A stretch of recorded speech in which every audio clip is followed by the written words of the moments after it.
5000 साल पहले भगवान कृष्ण के जन्म के साथ कंस को मारने के बाद भगवान ने शिक्षा ग्रहण करने के लिए उज्जैनी की तरफ कदम बढ़ाए और यहाँ का सांदीपनी आश्रम एक अलग प्रकार के आनंद में भर गया। वो एहसास उस काल के लिए भी हमारे लिए गौरवान्वित करने वाला है, जब अमीर गरीब सबके लिए हमारे आश्रम खुले होते, सबको समान रूप से शिक्षा मिलती, तो एक अलौकिक व्यक्तित्व और एक बहुत अलग प्रकार के घटनाक्रम से निकल के आने वाले भगवान कृष्ण बलराम वो भी शिक्षा पा रहे हैं, और एक उनके मित्र सुदामा जिनके बारे में बताने की जरूरत नहीं, वो अपनी विपन्नता के बावजूद भी उसी आश्रम में शिक्षा ग्रहण कर रहे हैं। और हमारे लिए उस घटनाक्रम के भी कई इतिहास, लेकिन भगवान कृष्ण के जीवन की तरफ अगर देखें तो वो हमको सदैव प्रेरणा देते हैं। भगवान अपने जन्म के पहले की घटना तो उनको कैसे मालूम होगी, लेकिन उनके भगवान के माता पिता ने जितने कष्ट सहे वो हमको सबको अलग अलग ग्रंथों से, कथा से, कई जगह से, हमारे तमाम संत वृंद के मुखारविंद से सुनने में आता है। लेकिन इन कष्टों के बाद भी भगवान जब अपना जन्म लेकर के आते हैं और बचपन से ही सारे संघर्षों से विजय पताका फहराते हुए कष्टों में मुस्कुराना, वो कालिया नाग के ऊपर कोई कर सकता तो कन्हैया ही कर सकते। हमारे लिए वो इतिहास की अद्भुत घटना है, हमारे लिए सदैव प्रेरणा देता रहे। सांप के फन पे कोई नृत्य करे और मुस्कुराए, ये तो कन्हैया ही कर सकते।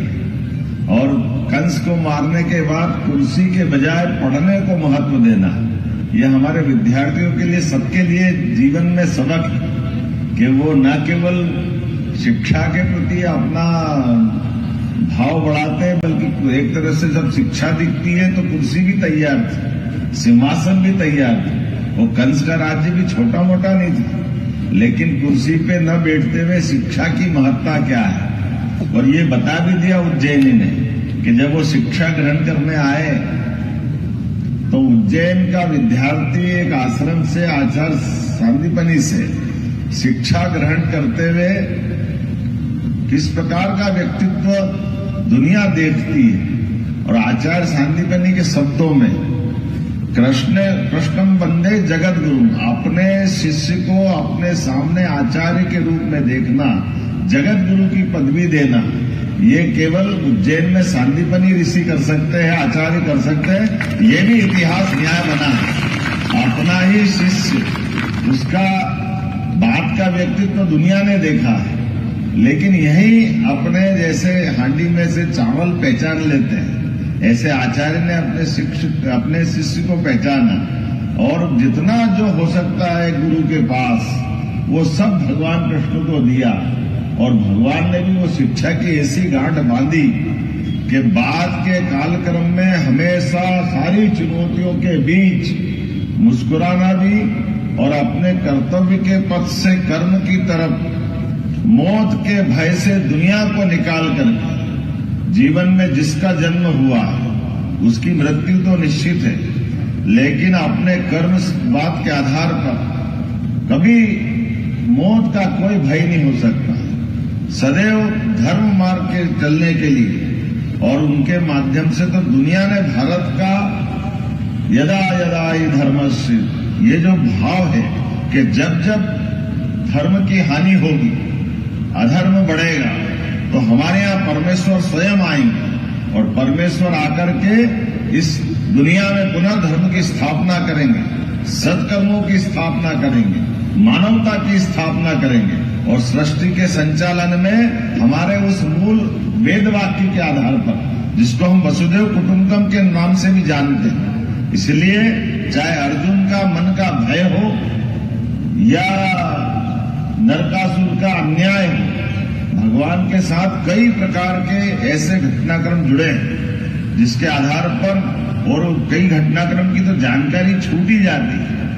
भगवान ने अपने जीते जी अगर द्वारका से बाहर कदम बढ़ा करके अपना समय पहचान लिया तो भगवान ने अपनी द्वारका में अपने शिष्य को भी या अपने पुत्र को भी द्वारका की गद्दी नहीं दी। इसीलिए सच्चे अर्थों में भगवान तो जनतंत्र के नायक भी हैं, गणतंत्र के नायक भी। मुझे नहीं मालूम, वैसे विद्वान बताएंगे कि द्वारका में भगवान कृष्ण की अपनी लीलाएं समाप्त होने के बाद उन्होंने अपनी द्वारका की व्यवस्था में अपने वंश में किसी को गद्दी पे नहीं बिठाया।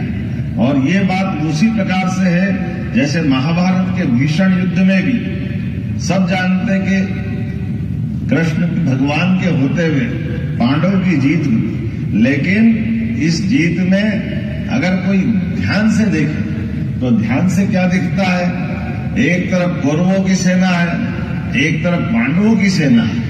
जो जिधर से लड़ रहा है उधर से संघर्ष हो रहा है। लेकिन भगवान कृष्ण के लिए देखो, एक तरफ वो खड़े हैं, एक तरफ उनकी पूरी सेना खड़ी है, और कौरवों के साथ भगवान कृष्ण की सेना तो किसकी कीमत चुका रही? भगवान कृष्ण की सारी सेना कौरवों के बजाय कौरवों के साथ उनका, अगर कौरवों के 100 भाई में से 100 मरे तो 100 मरे वो अपना युद्ध के कारण से मरे होंगे, लेकिन भगवान के मन पे तो ये अंदाज लगा लो, उनकी इतनी बड़ी सेना, उनके सेना नायक और ऐसी सेना जो जीवन भर उनको अजय बना के रखती थी। कभी भी भगवान कृष्ण ने कोई युद्ध नहीं हारा।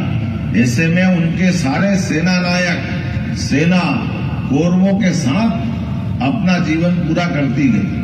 लेकिन भगवान का मन कितना पक्का होगा, जिनने कहा कि जिसका जन्म हुआ है उसके साथ कर्म जुड़ते हैं और सबका समय आता है। तो अपनी सेना और सेना नायक को कभी मन में तो प्रश्न आता ही होगा कि कोई तो भगवान से कहेगा हम तो आपके आर्डर से ही सामने खड़े हैं, हमने मर्जी थोड़ी चुनी, लेकिन आपके उस भाव के आधार पर आपने कहा सेना उधर रहेगी, हम इधर रहेंगे।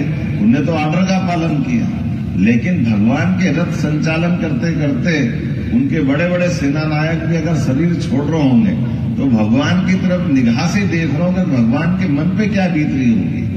यही कर्मवाद के आधार पर भगवान अपना विराट व्यक्तित्व का जीवन भर अलग प्रकार से दिखते रहे। इसी को हम भगवान कृष्ण को कालिया नाग पे देखते हैं, इसी को महाभारत के भीषण युद्ध में पाते हैं, इसी को अन्याय के प्रतीक नरकासुर को मारने में पाते हैं, इसी को कदम कदम पे पांडवों की व्यवस्थाओं के आधार पर धर्म मार्ग चलने के लिए। मैं आज के इस अवसर पर गीता जयंती की जब बात आती है, पवित्र गीता तो वाकई में इतना पवित्र ग्रंथ है जिसमें सब कुछ है। गीता जी के लिए वाकई गीता से बढ़ के कोई ग्रंथ नहीं। अंतर्राष्ट्रीय गीता महोत्सव मध्य प्रदेश सरकार की तरफ से मनाने के लिए मैं हमारे अपने यशस्वी प्रधानमंत्री का जोरदार अभिनंदन करें, श्रीमान नरेंद्र मोदी जी, जिनके माध्यम से 2020 में शिक्षा नीति पुनः संशोधित रूप में आई, और इस संशोधित रूप से आने के बाद अब हमारे पाठ्यक्रम के अंदर भी हमें गर्व है, हमने गीता जी को भी महत्ता दी है और गोपाल कृष्ण की लीलाओं को भी महत्ता दी है। हमको अगर इन आदर्शों से ही सीखना है तो उसमें क्या आपत्ति हो सकती है। हमारे लिए धर्म के माध्यम से जीवन के मर्म को समझने के लिए मौका मिलता है। हम किसी की बुराई नहीं कर रहे हैं, किसी के प्रति हमारा गलत भाव नहीं है, लेकिन सच्चाई की तरफ तो भाव होना चाहिए, अच्छाई की तरफ होना चाहिए। और समाज के साथ जुड़ करके ये जो सारा समाज मानता तो हमको क्या संकोच हो सकता है। इसलिए हमने तो इसीलिए भक्ति योग, ज्ञान योग, कर्म योग, सारी चीजों की सार अगर कहीं मिलता है तो गीता जी के माध्यम से मिलता है। और सच में गीता तो वो किताब है जो हर स्कूल के बस्ते के अंदर होना चाहिए, हर बच्चे के साथ होना चाहिए, ये हमारा सौभाग्य होना चाहिए। गीता जी के माध्यम से हमारी पीढ़ी, आने वाली पीढ़ी और खासकर तो लाइफ बैलेंस करने के लिए वाकई अद्भुत है। जितना प्रैक्टिकल ज्ञान गीता जी देती है, कितना सुंदर वर्णन है। और ये 15वां अध्याय जिसका पारायण होगा, इसको तो पुरुषोत्तम योग कहा गया है। क्षर और अक्षर दोनों से भी ऊपर कोई है तो वो है पुरुषोत्तम। हम सब जानते हैं अक्षर हम रोज लिखते हैं और क्षर अक्षर के बीच में से भी उससे ऊपर बता दें। और भगवान की भी भगवान ने कैसी बात बताई है कि मनुष्य आत्मा लेकर के परमात्मा से हमारा जीवन अलग होता है, लेकिन अलग होने वाले जीवन में हमारे कर्म हमारे साथ रहने वाले, उस पर भगवान का अपना भाव अलग हो जाता है। अब ये बड़ा मुश्किल जाता है कि मेरे कर्म मेरे साथ रहे, मैं भगवान की आत्मा भी तो परमात्मा का हिस्सा है। लेकिन जैसे जल से बर्फ बनती और बर्फ बनने के बाद जल नहीं दिखाई देगा, जल गायब हो जाएगा, लेकिन जैसे ही वापस बर्फ पिघलेगी फिर जल हो जाएगा। तो सारा कर्म बर्फ के खाते में जोड़ दिया। भगवान की ऐसी बहुत सारी बातों के लिए ये पूरा मंच में हमारे सारे विद्वान संत भी विराजमान हैं और मैं तो केवल आपके बीच गीता जयंती के इस अवसर पर आपको बधाई देने के लिए आया हूं। और हमारी सरकार ने तय किया है, आज विधानसभा का सत्र भी है, यहाँ गीता जयंती मनाएंगे।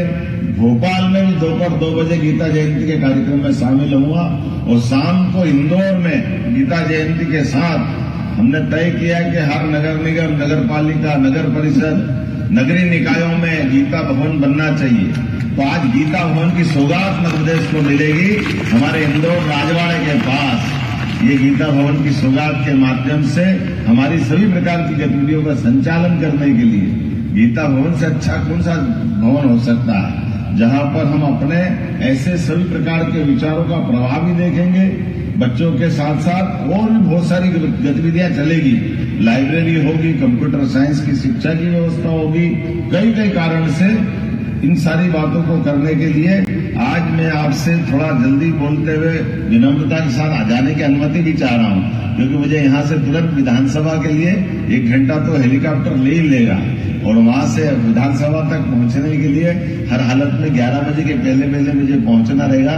तो मैं मान के चलता हूं आप सबका प्रेम स्नेह आशीर्वाद बना रहेगा, महाराज जी का आशीर्वाद बना रहेगा और मेरी शुभकामना देते हुए मेरी बात को विराम देता हूं। बोले गोपाल कृष्ण भगवान की, महाकाल महाराज की। बहुत बहुत धन्यवाद। परम सम्मानी का हम सभी संस्थानों की ओर से बहुत बहुत आभार अभिव्यक्त करते हैं।